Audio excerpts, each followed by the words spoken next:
We're all familiar with the cliche, life is like a journey. We're also familiar with the fact that most people never want that journey to end. But it would appear that it does. Or does it? In certain ways, that journey doesn't really ever end. And one of the phenomenon that I have noticed since Gila's passing is that every single month we receive a Google Docs video of various pictures that we took of Gila during the course of her lifetime. And they kind of put together this video with a collage of these different pictures from her lifetime experiences with us. And there's very nice music in the background. And it's very heartwarming and at the same time heart-wrenching to watch it. Painful, but loving and warm and fuzzy at the same time. And so perhaps Google Docs comes to remind us that a person's journey in this world, certainly photographically, and certainly in terms of video, might not necessarily end. The Torah in this week's Parsha might also come to remind us of this particular point. The second Parsha that we read this week is Ele Masa'ei Bnei Yisrael. These are the journeys of Am Yisrael from the time that they came out of Mitzrayim until the time that they arrive at the threshold of Eretz Yisrael. And all of the Parshanim, all of the commentaries ask the famous question, why does the Torah need to now emphasize and to review all of the journeys of the Jewish people? We can simply refer back and go through the text ourselves. There's no need for us to review what has already transpired during the course of that long and arduous and difficult journey that Am Yisrael experienced. And I think the answer is right in front of us. The Torah comes to tell us that there are things that are documented in a physical way, such as photographs and videos and files and testimonials. But then there is a journey that the Google Docs simply cannot file away. It cannot document. And that is a spiritual journey, a meaningful journey, the journey of life, in terms of being able to perpetuate one's existence long after they're gone physically. The Torah comes to remind us through all of these masa'ot, all of these journeys that Am Yisrael took during the course of their time in the desert, that indeed that too is an intrinsic part of chronicling someone's life. We have to embrace, and we have to review, and we have to learn from the historical events of the past in order for us to be able to embrace the challenges of our future.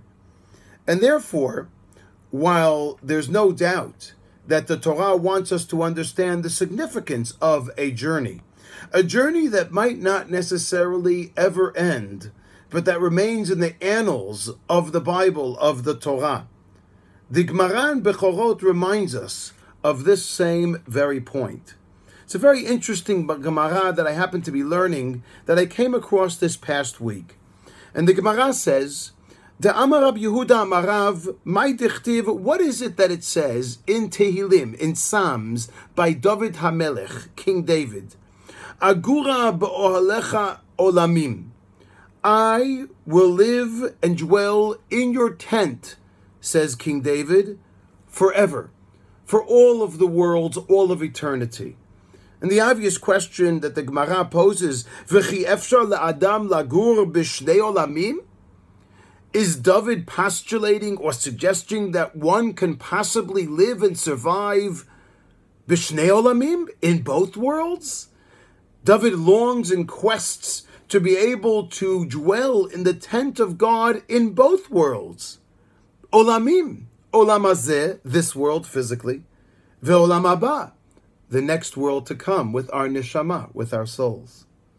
And the Gemara says, Yomru ela amar David HaMelech said, Ribbono shel olam, Hashem above, Yomru davar shmua mipi be'olam hazeh, Let people say over and give over accounts of my life, says David, even after I'm long physically gone.